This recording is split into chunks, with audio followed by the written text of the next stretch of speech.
team, this is lesson 3, your Wednesday lesson from unit 2, your graphing unit. Today we're actually looking at scaled bar graphs, which are quite similar to the pictographs. We have a similar criteria for success embedded in that. Today we're looking at our skill or our TTED statement, our today, tomorrow, and every day. So a bar graph is a kind of graph that uses bars to display data. A bar graph always includes all of this nonsense, and a bar graph is created along an x-axis and a y-axis.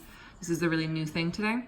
An x-axis is the bottom of the graph, and it runs left to right. And a y-axis is the side of the graph that runs up and down. I, as an adult, think of y-axis running up and down like that. X doesn't have a cute trick to it. Today, tomorrow, and every day, I can organize, and display data by using a bar graph. Very similar to the last 2 days, our skill is actually talking about what the tool is and what the tool allows us to do. So mastery components today, let's dig in by going into the actual lesson itself.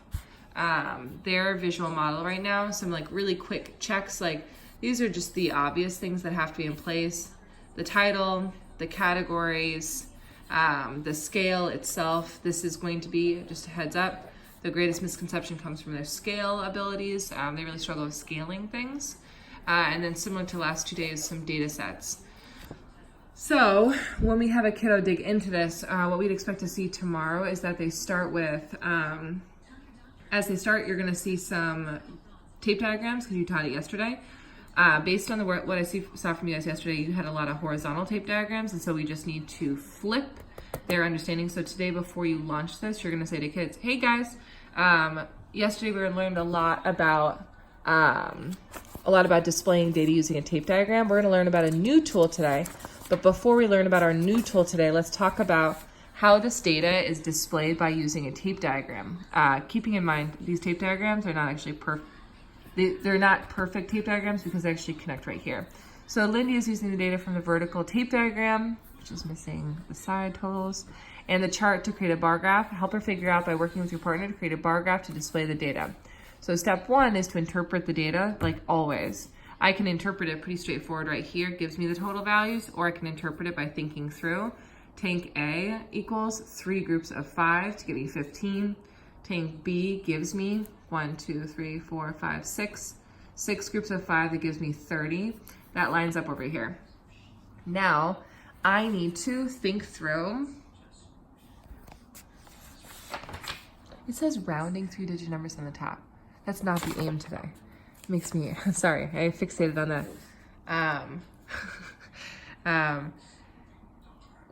Sorry, I got distracted by the incorrect aim. When you get to this place, the questioning sequence asks us to start with the scale. And so let's actually say that the first mastery component is to read and interpret the data set. And then because of their past 2 days, I think our next step is to determine, that's not how you spell determine, a scale, thinking about the data set, then set up scale parts of, what is it called? A bar graph. I'm going to do BG, and then for plot data. And I actually want to put a 5th thing, check all data accurate. Great.